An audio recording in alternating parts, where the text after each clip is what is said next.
이 시간 기술적으로 차트 분석을 통해서 시장을 바라보겠습니다. 마켓포커스 동양증권의 정인지 연구원 나오셨습니다. 안녕하세요. 네, 안녕하십니까. 네, 미국 증시의 흐름을 좀 살펴볼 텐데요. 여전히 좋은 흐름입니다. 네. 고점에서 다우존스 산업지수 같은 경우에는 다소 쉬어가는 양상이지만 S&P 500은 소폭이나마 계속해서 오르고 있지 않습니까? 어떻게 봐야 되겠습니까?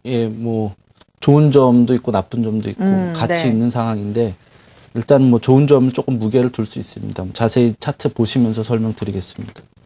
제가 예전부터 이 채널선을 그려서 S&P 500은 한 1520 정도 오면 고점일 것 같다 이렇게 말씀드렸었는데 지금 1524포인트 정도까지 왔네요. 1521포인트 정도 왔습니다. 그래서 채널 상단선 저항에 닿은 거는 분명히 부담입니다. 그런데 중요한 건 추세가 너무 강하다는 거죠. 이 채널을 뚫지 말라는 법은 없거든요. 과거에도 보시면 이 중기 추세, 주봉상 추세가 무너질 때 보면 5일 이평선을 이제 이탈하고도 한 달 정도는 더 상승 시도가 있다가 무너지고 여기서도 뭐 주중에 이제 5주 이평선 이탈하고 한 달 정도 상승 시도 있다가 무너지고 이런 경향이 나타났는데 지금 주중에도 5주 이평선 한 번도 이탈을 안 했다라는 얘기는 시장의 매수세가 아직은 약해지진 않았다라는 거죠. 일단 부담은 부담이지만 그리고 이 MACD라는 보조지표도 봤을 때도 계속 안정적인 상승세 유지하고 있고요.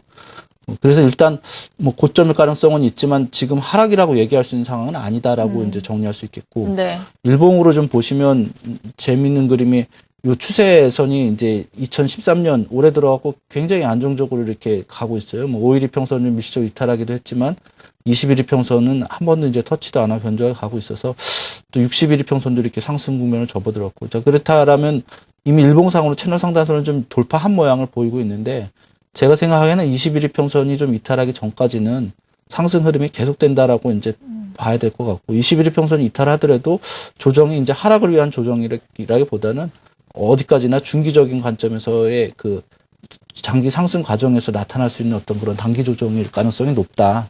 그렇게 생각이 됩니다. 그래서 미국 시장은 일단 단기 추세에 대한 신뢰가 좀 필요하고 조정이 나타날 수도 있지만 조정이 나타나더라도 이게 뭐 어떤 중장기 고점을 만드는 조정이라기보다는 추세 상승 과정에서 나타나는 조정 쪽에 무게를 둘 수 있다 이렇게 정리할 수 있습니다. 네, 미국 증시는 그렇다면 전반적으로 보자면 여전히 긍정적인 상황이다라고 평가를 해볼 수가 있겠습니다. 조정이 나타날 수는 있겠지만 추세는 계속해서 상승으로 이어질 수 있겠다라고 말씀해 주셨는데 국내 증시 지금 다소 쉬어가고 있습니다. 그래도 또 바닥권에서 많이 올라왔어요. 1980선까지 올라온 상황인데요. 코스피는 먼저 어떻게 보십니까? 그래서 제가 뭐 2주 전에도 나와서 1930이 지지되는 게 참 중요하다 이렇게 말씀드렸었는데 시장이 뭐 현명하게 지지대를 확인하고 올라와 준 모습입니다. 그래서 흐름 자체는 중장기적으로 굉장히 좋아지고 있다라고 말씀드릴 수 있고요. 주봉 차트 보시면서 좀 이유를 자세히 설명드리겠습니다. 제가 사실 작년 11월 달부터도 이게 큰 상승을 준비하자면 이런 얘기를 했었는데 왜 그랬냐면 60주 이평선을 이탈하는 폭이 점점 이렇게 작아지고 있죠. 그러다가 이번에는 아예 이게 그전에는 한 번씩 이탈했었는데 지지를 확인하고 올라와 줬습니다. 이게 장기 삼각형 패턴 상단선 돌파 시도하는 모습이 나타났고 이런 식이라면 이 추세가 아마도 이 2년간의 어떤 횡보를 마감하고 새로운 상승이 시작되는 국면이 아니겠냐 이렇게 생각이 되고요. 그렇지만 이게 이렇게 긴 상승에서 상승 추세로 전환될 때 뭐 바로 바닥 확인했다고 쭉 올라가고 이런 법은 별로 없거든요. 그래서 이제 일봉 차트를 좀 자세히 보시면 아마도 이제 뭐 일봉상 이제 121, 61 이평선 다 모인 데서 확인해서 올라갔다가 2050 정도까지 갔다가 내려와서 다시 뭐 한 1970, 80 정도에서 지지 확인하고 그러면서 이제 저점을 조금씩 높이면서 횡보하는 모습 보이다가 점차적으로 이제 상승 추세로 전환될 가능성이 높다 이렇게 생각이 되고요.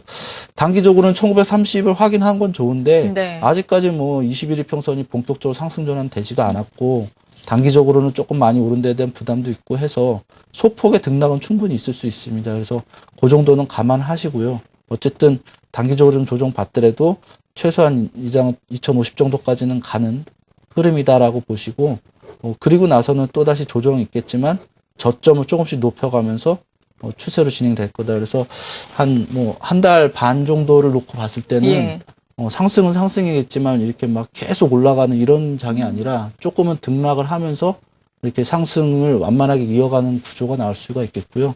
그런 모습이 나타나 준다면 아마 한 3월 말이나 4월 달 정도부터는 조금 이렇게 빨랫줄처럼 쭉 올라가는 그런 추세로 전개될 가능성을 생각할 수 있습니다. 지금 그런 흐름을 만들어가는 과정에 있기 때문에 긍정적으로 보실 필요는 있고요. 그리고 단기적인 등락이 있을 수 있다라는 점 감안하시고 단기 상승 목표치는 한 2,050포인트 정도로 보시면 될 것 같습니다. 네. 그러니까 강한 상승 탄력이 올 랠리장을 앞두고 좀 힘을 비축해가면서 상승과 하락을 오가면서 그래도 또 오름세를 유지할 수 있을 것이다라는 분석인데요. 이럴 때도 좀 잘 이용을 한다면 많은 수익을 누릴 수 있지 않을까 싶습니다. 최근에 단기적으로 좀 올라오면서 전차 쪽도 많이 좀 올라왔거든요. 업종별로 보자면 어떻습니까? 업종별 흐름도 지수랑 뭐 크게 차이는 안 나는 것 같은데 일단 전기전자 업종 같은 경우는 이번에 하락하면서 121평선에서 이제 저점을 높이면서 이제 올라왔어요. 61평선 돌파를 했는데, 요 이제 무너진 추세선이 지금 저항이 되고 있어가지고 조금씩 이렇게 소폭의 등락은 있는 모습이고, 21평선도 아직 상승 전환되지 않았기 때문에, 여기서 조금씩 단기적인 등락은 있겠지만, 어쨌든 얘도 이전 고점대인 11,800포인트 부분인가요? 요 정도까지는 이제 상승 가능하고, 여기 갔다가 아마 다시 내려와가지고 61평선의 지지를 확인되는 과정 거치면서 이제 레벨업이 된다면 그런 식으로 레벨업 될 것 같고요. 그래서 단기 상승이라고 보시면 될 것 같고 화학업종 같은 경우는 박스권이에요. 박스권 하단선 확인해가지고 4,500포인트나 요 고점대까지 이제 상승 가능성이 열려 있는데 보시다시피 지금 21평선이 이게 강하게 하락하고 있습니다. 그래서 한 번에 쭉 돌파하기보다는 뭐 여기서 좀씩 밀렸다가 저점 높이면서 이렇게 올라갈 가능성 생각해 볼 수 있겠고요. 운송장비 업종 말씀하신 대로 흐름 좋습니다. 아주 바닥을 좀 안정적으로 확인해주고 좀 도는 모양인데 어쨌거나 근데 장기 평선이 지금 121평선이 하락 중이래 가지고 상승하더라도 상당한 좀 등락 과정은 있을 수 있겠다 뭐 이런 생각이 들고요. 어쨌든 2,300포인트 부근에 있는 이 바닥에 대한 신뢰성은 좀 상당히 높기 때문에 당분간 여기 깰 가능성은 낮다고 보입니다. 금융업종은 흐름이 좋았는데 저항에 걸렸어요. 그리고 조정폭도 제한적이었기 때문에 상대적으로 상승 가능한 폭도 제한적입니다. 그런 점은 부담인데 문제는 이제 장기 평선들이 점차로 이제 상승 국면으로 전환되고 있기 때문에 횡보 국면을 좀 이어갈 거예요. 아마 여기서 450포인트 정도까지 가면 또 내려오고 그러면서 다소 지지부진한 흐름이 있겠지만 장기 평선의 흐름 자체가 좋아지고 있다는 게 금융업종 지수의 강점이라고 볼 수 있겠습니다. 네, 이렇게 거래소 내 업종별 동향까지 알아봤습니다. 앞선 코너를 통해서 또 중소형주에 대한 관심을 갖자 코스닥 시장에 대한 관심이 지금도 유효한 시장이다라는 이야기를 들어봤는데요.